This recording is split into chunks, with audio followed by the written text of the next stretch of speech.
انسان کی ہمیشہ سے یہ ایک زبردست اور پرجوش خواہش رہی ہے کہ وہ قدرت کی بنائی ہوئی حدود کو چیلنج کرے۔ بالکل، اور یہ بات بہت گہری ہے۔ مطلب پہاڑوں کا سینہ چاک کر کے راستے نکالنا ہوں، سمندروں کی بپری لہروں پر پل باندھنے ہوں، یا پھر آسمانوں سے باتیں کرتی عمارتیں کھڑی کرنی ہوں۔ ہم نے ہمیشہ ناممکن کو ممکن بنانے کا خواب دیکھا ہے۔ صحیح کہا۔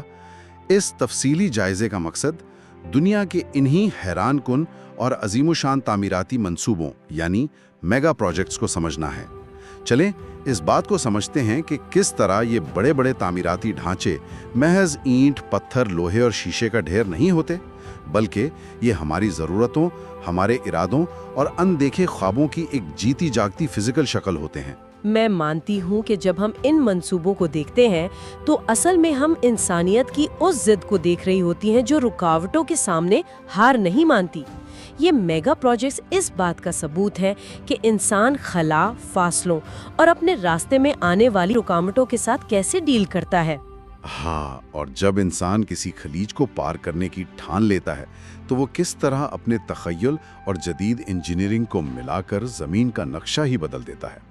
آج جو چیز ہمیں ایک ناممکن رکاوٹ لگتی ہے، کل وہ ایک شاہکار بن چکی ہوتی ہے۔ اور سب سے مزیدار بات یہ جاننا ہے کہ یہ سب آخر ہوا کیسے، اس کے پیچھے کی سائنس اور انجینئرنگ کیا ہے۔ تو پھر شروعات کرتے ہیں فاصلوں کو مٹانے والے ان پلوں اور رابطوں سے۔ سب سے پہلے ویتنام کے گولڈن برج کی بات کرتے ہیں جو 2018 میں بنا۔ وہ تو کمال کا پروجیکٹ ہے۔ واقعی سطح سمندر سے 3000 فٹ یعنی لگ بھگ 900 میٹر کی بلندی پر موجود یہ 500 فٹ لمبا پل کسی ہالی ووڈ فلم کا سیٹ لگتا ہے۔ اور اس کی سب سے زبردست چیز وہ دیوا ہیکل پتھر کے ہاتھ ہیں جو بادلوں کے درمیان اس سنہری راستے کو تھامے ہوئے ہیں۔ گولڈن برج کی سب سے خاص بات یہی ہے کہ یہ جدید انجینئرنگ اور قدرتی ماحول کے ملاپ کی ایک زبردست مثال ہے۔ یہ محض چلنے کا ایک راستہ نہیں ہے، بلکہ یہ ظاہر کرتا ہے کہ ہم کنکریٹ اور سٹیل کے ڈھانچوں کو کس طرح نرمی سے جنگل اور پہاڑوں کے ساتھ ہم آہنگ کر سکتے ہیں۔ دیکھنے میں ایسا لگتا ہے جیسے خود زمین نے اپنے ہاتھوں سے اس پل کو اٹھایا ہوا ہے۔ ہاں، اور مزے کی بات یہ ہے کہ یہ ایک طرح کا بصری دھوکہ بھی ہے، کیونکہ وہ ہاتھ اصل میں پتھر کے نہیں ہیں، بلکہ فائبر گلاس اور سٹیل سے بنے ہیں جنہیں پتھر جیسا لک دیا گیا ہے۔ یہ انسان اور قدرت کے درمیان ایک خوبصورت تعلق کا اظہار ہے۔ کیا بات ہے۔ اور جب بلندی کی بات ہوئی رہی ہے تو فرانس کا ملاؤ وائیڈکٹ بھی ایک حیران کن پروجیکٹ ہے۔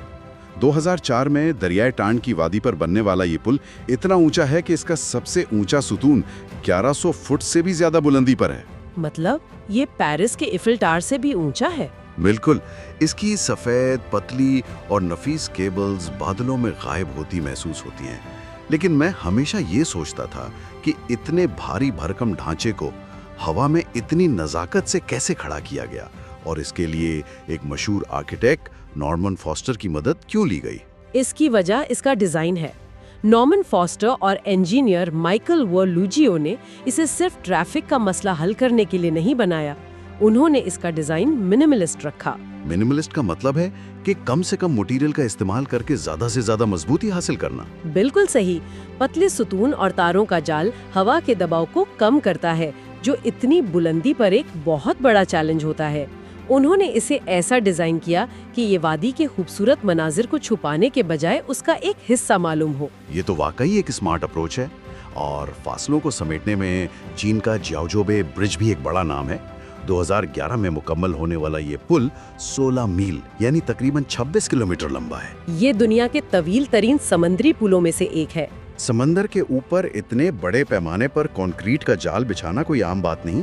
یہاں سب سے بڑا مسئلہ سمندر کا نمکین پانی نہیں تھا، بلکہ زلزلے اور طوفان تھے۔ اس پل میں اتنے ہزاروں ستون لگائے گئے ہیں جو 8 شدت کے زلزلے اور شدید سمندری طوفانوں یعنی ٹائفونز کا مقابلہ کر سکتے ہیں۔ جیاؤجو بے برج چین کی جدید انجینئرنگ کی مہارت کا ایک زبردست ثبوت ہے۔ یہ صرف 2 کناروں کو ملانے کی بات نہیں ہے، بلکہ اتنے بڑے سکیل پر لاجسٹکس کو مینج کرنا انسان کی قابلیت کو ظاہر کرتا ہے۔ لیکن اگر 2 کناروں کو ملانے کی سب سے دلچسپ اور منفرد مثال دیکھی جائے تو وہ ڈنمارک اور سویڈن کے درمیان موجود ایرسن برج ہے۔ سال 2000 میں بننے والا یہ 5 میل لمبا پل، ہاں، اس کی سب سے حیرانکن بات یہ ہے کہ یہ چلتے چلتے سمندر کے بیچ میں اچانک ایک پانی کے اندر موجود سرنگ یا ٹنل میں بدل جاتا ہے۔ گاڑیاں ہوا میں سفر کرتی ہیں اور پھر سیدھا سمندر کے نیچے چلی جاتی ہیں۔ کہ ایسا کیوں کیا گیا؟ پورا پل کیوں نہیں بنا دیا گیا؟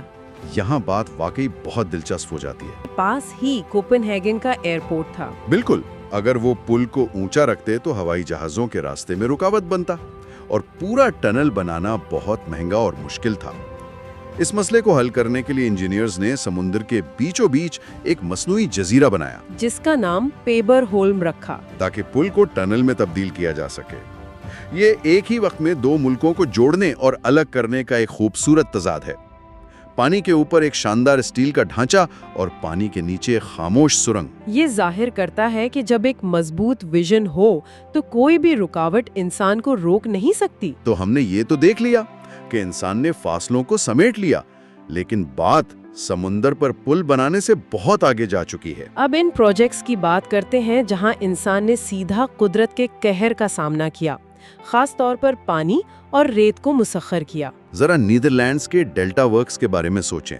1953 کے ایک تباہ کن سمندری طوفان کے بعد تعمیر ہونے والا یہ سسٹم 40 میل یعنی 65 کلومیٹر پر پھیلے ہوئے ڈیمز اور بیریئرز پر مشتمل ہے۔ نیدرلینڈز کا بڑا حصہ تو ویسے ہی سطح سمندر سے نیچے ہے۔ ہاں، لیکن انہوں نے وہاں صرف ایک بڑی دیوار کھڑی نہیں کی، بلکہ ایک بہت ہی جدید اور متحرک سسٹم بنایا۔ ڈیلٹا ورکس کی سب سے کمال کی بات یہی ہے کہ انہوں نے قدرت کو مکمل طور پر بلاک کرنے کے بجائے اس کے ساتھ ہم آہنگی پیدا کی۔ اگر وہ صرف دیوار بناتے تو سمندر کا کھارا پانی اور اندر کا میٹھا پانی الگ ہو جاتا اور سمندری حیات تباہ ہو جاتی۔ اس لیے انہوں نے ایسے دیواہکل دروازے بنائے جو عام دنوں میں کھلے رہتے ہیں تاکہ سمندر کا پانی اندر باہر آ جا سکے۔ لیکن جیسے ہی کوئی طوفان آتا ہے، یہ خودکار دروازے بند ہو کر پورے ملک کو ڈوبنے سے بچا لیتے ہیں۔ یہ انجینئرنگ اور ماحولیات کے توازن کی ایک بہترین مثال ہے۔ یہ واقعی کمال کی اپروچ ہے۔ اور پانی کو کنٹرول کرنے کی ایک اور زبردست تاریخی مثال امریکہ کا ہوور ڈیم ہے۔ گریٹ ڈپریشن کے دور میں 1936 میں بننے والا یہ ڈیم نیوادا اور ایریزونا کے بارڈر پر موجود صحرائی گھاٹیوں کے درمیان کھڑی 725 فیٹ اونچی کنکریٹ کی ایک دیواہکل دیوار ہے۔ اس کی تعمیر کی انجینئرنگ اتنی پیچیدہ تھی کہ اگر وہ اس پوری دیوار کا کنکریٹ ایک ساتھ ڈال دیتے تو اس کی کیمیائی حرارت کی وجہ سے اسے ٹھنڈا ہونے میں 125 سال لگ جاتے۔ اس لیے انہوں نے اسے چھوٹے چھوٹے بلاکس میں بنایا اور ان کے اندر ٹھنڈے پانی کی پائپ لائنز بچھائیں۔ ہوور ڈیم واقعی اپنی نوعیت کا ایک عجوبہ تھا۔ اس نے نہ صرف کولوراڈو ندی کے سیلابوں کو روکا بلکہ اس کی وجہ سے پیدا ہونے والی بجلی نے لاس ویگاس اور کیلیفورنیا جیسے علاقوں کی قسمت بدل دی۔ ہزاروں مزدوروں نے شدید گرمی میں جان پر کھیل کر اسے بنایا تھا۔ یہ منصوبہ یاد دلاتا ہے کہ مشکل ترین معاشی حالات میں بھی انسان مل کر کتنے بڑے معجزے کر سکتا ہے۔ دوسری طرف اگر پانی میں زمین بنانے کی بات ہو تو دبئی کے پام جمیرہ کو کیسے اگنور کیا جا سکتا ہے؟ 2000 کی دہائی کے آخر میں دبئی نے 120 ملین کیوبک یارڈ ریت اور پتھر سمندر میں ڈال کر ساحل کا نقشہ ہی بدل دیا۔ ایک پورا جزیرہ کھجور کے درخت کی شکل میں کھڑا کر دیا۔ لیکن یہاں سوال یہ پیدا ہوتا ہے کہ سمندر کی لہریں اس ریت کو بہا کر کیوں نہیں لے گئیں؟ انہوں نے اس کے گرد لاکھوں ٹن پتھروں سے ایک بریک واٹر بنایا جو لہروں کی طاقت کو توڑ دیتا ہے۔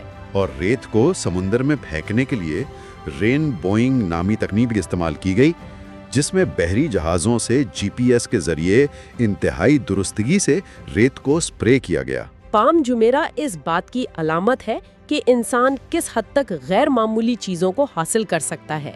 سمندر کے درمیان ایک نیا شہر بسا دینا انجینئرنگ کے پرانے تصورات کو چیلنج کرنے کے مترادف ہے۔ اور ساحلوں کو بدلنے کی ایک اور شاندار مثال شنگھائی کی یونگشان ڈیپ واٹر پورٹ ہے۔ 2000 کی دہائی کے آغاز میں تعمیر ہونے والی یہ بندرگاہ سمندر کے اندر 20 میل لمبے مصنوعی جزیروں پر مشتمل ہے۔ اس کی وجہ یہ تھی کہ آج کل کے جدید کنٹینر جہاز اتنے بڑے ہو چکے ہیں کہ وہ دریاؤں کے آتھلے پانی میں آ ہی نہیں سکتے۔ تو چین نے کیا کیا؟ وہ بندرگاہ کو اٹھا کر سیدھا گہرے سمندر میں لے گئے۔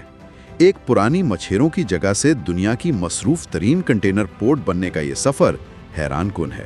یانگشان پورٹ کے بغیر شاید موجودہ دور کی عالمی تجارت اتنی تیز اور مؤثر نہ ہوتی۔ گہرے پانیوں کا مسئلہ حل کرنے کے لیے سمندر کے اندر جزیرے بنانا اور انہیں ایک طویل پل کے ذریعے مین لینڈ سے جوڑ دینا ایک بے مثال قدم تھا۔ اچھا، زمین اور سمندر کی بہت بات ہو گئی، اب ذرا اپنا رخ آسمان کی طرف کرتے ہیں۔ انسان کا شہروں کی اسکائی لائنز کو بدلنے کا ایک پرانا جنون ہے۔ سب سے پہلے دبئی کے برج خلیفہ کی بات کرتے ہیں۔ 2010 میں مکمل ہونے والی یہ عمارت تقریباً 3000 فیٹ یعنی 820 میٹر سے زیادہ بلند ہے۔ اتنی اونچائی پر سب سے بڑا مسئلہ عمارت کا وزن نہیں ہوتا بلکہ ہوا ہوتی ہے۔ اتنی بلندی پر ہوا کے بھنور یا وارٹیکس عمارت کو جھولا جھولا سکتے ہیں۔ اس کو حل کرنے کے لیے انہوں نے بٹریسڈ کور کا ڈیزائن بنایا جو وائی کی شکل کا ہوتا ہے۔ یہ ڈیزائن ہوا کے دباؤ کو الجھا دیتا ہے اور عمارت کو ہلنے سے بچاتا ہے۔ اور ہوا کے ساتھ ساتھ دبئی کی شدید گرمی بھی ایک بہت بڑا چیلنج تھی۔ اگر برج خلیفہ میں عام شیشہ استعمال ہوتا تو وہ اندر سے ایک اوون بن جاتا۔ اس لیے اس میں خاص قسم کا ڈبل لیئرڈ ریفلیکٹیو شیشہ لگایا گیا جو سورج کی تپش کو باہر ڈھکیلتا ہے مگر روشنی کو اندر آنے دیتا ہے۔ برج خلیفہ نے انجینئرنگ کے وہ نئے اصول وضع کیے جن کے بارے میں اس سے پہلے کبھی سوچا بھی نہیں گیا تھا۔ بالکل، اور شنگھائی ٹاور بھی ہوا سے لڑنے کی ایک اور زبردست مثال ہے۔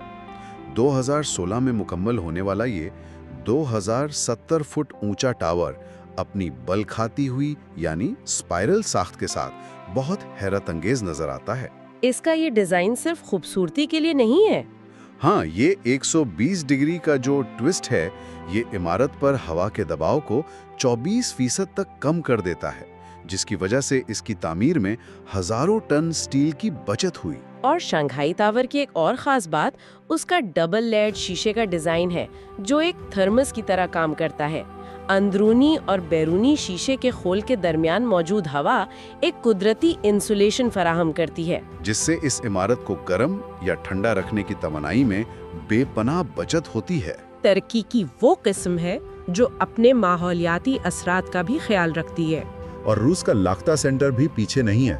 سیول کے بیچوں بیچ 1800 فٹ بلندی پر کھڑا لوٹے ورلڈ ٹاور جنوبی کوریا کی تیز رفتار ترقی کا چہرہ ہے۔ سینٹ پیٹرزبرگ میں موجود 1500 فٹ طویل لاختہ سینٹر جو یورپ کی سب سے اونچی عمارت ہے۔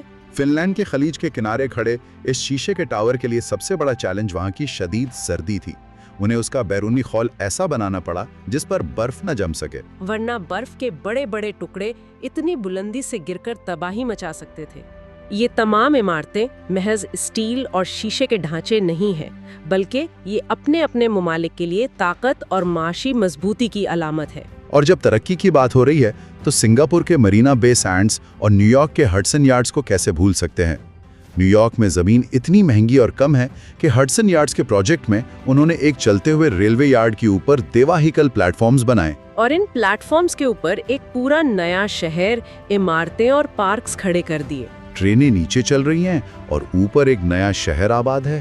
اور سنگاپور میں 3 دیو ہیکل ٹاورز کے اوپر 900 فٹ کی بلندی پر ایک انفینٹی سوئمنگ پول معلق کر دیا جو ایک بحری جہاز جیسا لگتا ہے۔ یہ دونوں منصوبے اس بات کی عکاسی کرتے ہیں کہ ہم شہروں میں جگہ کی کمی کا حل کیسے نکال رہے ہیں۔ جب زمین پر پھیلنے کی جگہ نہ بچے تو ہم ورٹیکل شہر بسانا شروع کر دیتے ہیں۔ واقعی اگر ہم اسے بڑی تصویر سے جوڑیں تو انسان اب صرف آج کے لیے تعمیر نہیں کر رہا، بلکہ وہ کل کے یعنی مستقبل کے ماحولیات اور ٹیکنالوجی کو بھی اپنے پروجیکٹس کا حصہ بنا رہا ہے۔ اس کی سب سے بہترین مثال دبئی کا میوزیم آف دا فیوچر ہے۔ 2022 میں بنا یہ 230 فٹ کا ایک چاندی کا چمکتا ہوا دائرہ نما ڈیزائن ہے جس کے بیچ میں ایک سوراخ ہے۔ یہ دیکھنے میں کسی خلائی جہاز جیسا لگتا ہے۔ اس کے ڈیزائن میں پیرامیٹرک ڈیزائن کا استعمال ہوا ہے، مطلب انجینئرز نے ایک کمپیوٹر الگوریتھم کو کچھ اصول دیے اور اس نے یہ شکل بنائی۔ اس عمارت کے بیرونی خول پر لگی ہزاروں اسٹیل کی پلیٹوں میں سے کوئی ایک بھی دوسری جیسی نہیں ہے، سب کا سائز اور شکل مختلف ہے۔ اور اس پر کندہ عربی خطاطی دراصل اس عمارت کی کھڑکیاں ہیں۔ اس عمارت کی خاص بات یہ ہے کہ یہ جدید ترین ٹیکنالوجی اور روایتی آرٹ کو آپس میں ملا دیتی ہے۔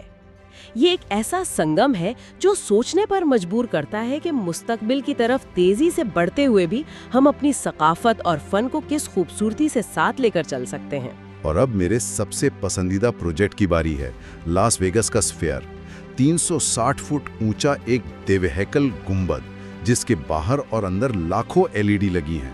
باہر سے تو یہ ایک زندہ کینوس بن جاتا ہے، کبھی یہ ایک بہت بڑی آنکھ بن جاتا ہے تو کبھی چاند یا کبھی ایک بہت بڑا ایموجی۔ مطلب سوچیں، صحرا میں ڈرائیو کرتے ہوئے اتنی بڑی چمکتی ہوئی چیز دیکھ کر کتنے لوگ حیران ہوتے ہوں گے۔ اس کے اندر 18,000 لوگوں کے بیٹھنے کی جگہ ہے، اور وہاں کی آڈیو ٹیکنالوجی اتنی جدید ہے کہ وہ ساؤنڈ ویوز کو بیم فارمنگ کے ذریعے سیدھا آپ کی سیٹ تک پہنچاتی ہے بغیر کسی ہیڈ فون کے۔ اسفیئر اس بات کی ایک زبردست مثال ہے کہ تفریح اور ٹیکنالوجی مل کر کیسا جادو کر سکتے ہیں۔ یہ محض ایک عمارت نہیں بلکہ ایک اجتماعی تجربہ ہے۔ شہروں کی پہچان کو بدلنے میں سنگاپور کا گارڈنز بائی وے بے بھی ایک معجزہ ہے۔ 250 ایکڑ رقبے پر پھیلا ہوا یہ پارک، جہاں 160 فٹ اونچے مصنوعی سپر ٹریز موجود ہیں۔ یہ لوہے اور تاروں کے بنے دیواہیکل درخت صرف خوبصورتی کے لیے نہیں ہے، یہ دراصل ایکو فرینڈلی مشینیں ہیں۔ یہ بارش کا پانی جمع کرتے ہیں، سولر انرجی بناتے ہیں اور پارک کے اندر موجود بڑے بڑے شیشے کے گنبدوں کی ہوا کو وینٹیلیٹ کرتے ہیں۔ قدرت اور مشین کا ایسا کمال کا ملاپ شاید ہی کہیں اور ہو۔ گارڈنز بائی دی بے کو دیکھ کر ذہن میں واقعی یہ سوال اٹھتا ہے کہ قدرتی اور مصنوعی چیزوں کے درمیان اب سرحد کہاں ختم ہوتی ہے۔ ہم نے جنگل کو بھی انجینئر کر لیا ہے۔ ایک طرف تو یہ خوشی کی بات ہے کہ ہم شہر کے بیچوں بیچ قدرت کا احساس لا رہے ہیں، لیکن دوسری طرف یہ سوچنے کی بات بھی ہے کہ ہم اصل قدرت کو چھوڑ کر ان متبادل چیزوں پر کتنا انحصار کرنے لگے ہیں۔ ماحولیات کو بچانے کی اسی کوشش میں چین کا کوبوچی سولر پاور بیس ایک لاجواب قدم ہے۔ صحرائے منگولیا کی 10,000 ایکڑ بنجر زمین پر پھیلے سولر پینلز کا ایک نیلا سمندر ہے۔ سب سے حیران کن بات یہ ہے کہ ان پینلز کے نیچے سایہ بننے کی وجہ سے اس بنجر ریت میں گھاس اور پودے دوبارہ اگنے لگے ہیں۔ مطلب ایک طرف تو پورے شہروں کو صاف بجلی مل رہی ہے اور دوسری طرف صحرا دوبارہ ہرا بھرا ہو رہا ہے۔ یہ تو ایک تیر سے دو شکار والی بات ہے۔ کوبوچی پروجیکٹ ثابت کرتا ہے کہ بنجر پن کو بھی زندگی اور امید میں بدلا جا سکتا ہے۔ جہاں پہلے کچھ نہیں تھا، اب وہاں توانائی پیدا ہو رہی ہے۔ اور زمین کے وسائل اور مستقبل کی بات ہو تو ہم اس میگا پروجیکٹ پر کیسے بات نہیں کریں گے جو زمین پر ہے ہی نہیں۔ 1998 سے زیر تعمیر، زمین سے 250 میل یعنی 400 کلومیٹر اوپر گھومتا ہوا انسانی تاریخ کا سب سے بڑا project. International space station 350 feet لمبا، یعنی ایک فٹ بال فیلڈ کے برابر یہ اسٹیشن 17,500 میل فی گھنٹہ کی رفتار سے زمین کے گرد چکر لگا رہا ہے۔ ذرا سوچیں کہ زیرو گریوٹی میں اتنے بڑے بڑے ماڈیولز کو جوڑ کر ایک لیبارٹری بنانا جہاں کشِ ثقل بھی نہیں ہے، کتنی بڑی انجینئرنگ کی فتح ہے۔ یہ یقینی طور پر ایک انسانی معجزہ ہے۔ خلا کی خوفناک تنہائی، شدید تابکاری اور زیرو گریوٹی کے درمیان مختلف ملکوں کا مل کر انسانوں کے رہنے کے لیے ایک جگہ بنانا کوئی معمولی کام نہیں ہے۔ یہ پروجیکٹ دنیا کو دکھاتا ہے کہ جب زمین کی سیاسی اور جغرافیائی حدود سے باہر نکل کر انسان ایک مشترکہ مقصد کے لیے کام کرتے ہیں تو ہم زمین سے باہر بھی اپنا گھر بنا سکتے ہیں۔ تو ان ساری باتوں اور پروجیکٹس کو سمیٹتے ہوئے ہم یہ کہہ سکتے ہیں کہ یہ تمام میگا پروجیکٹس محض لوہے، شیشے، ریت اور سیمنٹ کے ڈھانچے ہرگز نہیں ہیں۔ یہ ہمارے خوف کے جواب ہیں، یہ ہماری ہمت اور ٹیکنالوجی کی گواہی ہیں، اور یہ ہمارے ان خوابوں کی عملی شکلیں ہیں جنہیں ہم نے اپنی آنکھوں کے سامنے حقیقت بنتے دیکھا ہے۔ یہ بہت اہم پوائنٹ ہے۔ ہمیں سوچنا چاہیے کہ ہم اپنے ارد گرد موجود ان شاندار عمارتوں اور ڈھانچوں کو کتنی جلدی اپنا معمول مان لیتے ہیں۔ ہم روز کسی پل سے گزرتے ہیں، کسی فلک بوس عمارت کو دیکھتے ہیں اور اسے نظر انداز کر دیتے ہیں، جبکہ ان میں سے ہر ایک پروجیکٹ کے پیچھے دہائیوں کی سوچ، ہزاروں لوگوں کی انتھک محنت اور ناممکن کو ممکن بنانے کا ایک عزم شامل ہوتا ہے۔ یہ تعمیرات خاموشی سے ہماری روزمرہ کی زندگی کو آسان اور بہتر بنا رہی ہوتی ہیں۔ بالکل صحیح کہا۔ انسان نے واقعی سمندروں کے رخ موڑ دیے،